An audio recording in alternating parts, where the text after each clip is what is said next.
Hi there, my name is Francisca Mwende. Welcome to Plus Fabulosity. I'm a proud millennial, an advocate of the High Court of Kenya, a serial entrepreneur, a plus-size model, and the CEO of Plus Fabulosity Limited. I started my company to lobby for the inclusion of all women in the fashion industry. Within 7 years, I have become an integral part of the plus-size movement in Africa and global attention and began working with international brands.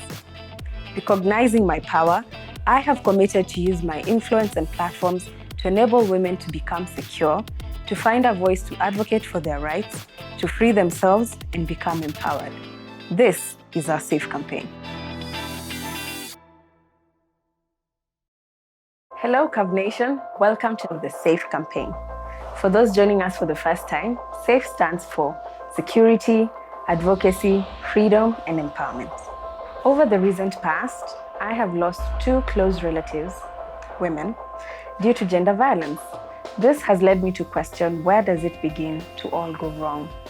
It's one thing to read the statistics in the newspapers and to hear the stories over the news, but when it hits close home, it makes you question some stereotypes. Due to the sensitive nature of this subject, I won't give much details to protect the privacy of the people involved.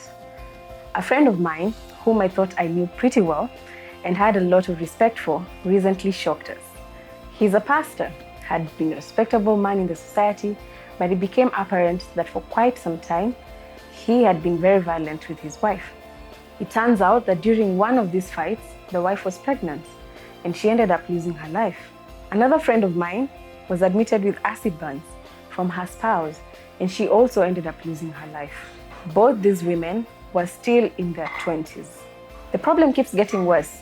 If you are a Kenyan, you can attest to the fact that the news seem to have a story of violence. So ladies, I would like for us to discuss further. Is it possible to foresee violence in a relationship? Do you have a friend, a sister, or a mother who has been in this unfortunate situation? And what lesson did you learn from them? If you are such a woman, what kind of support do you need from your sister? In many cases, women say that it's often best to keep off from discussing domestic violence. But is it right to stay away and keep silent, knowing that someone we care about might turn up dead? Join this conversation on Facebook, Instagram, and Twitter. Let's keep engaging and see how to keep ourselves, our mothers, and sisters safe.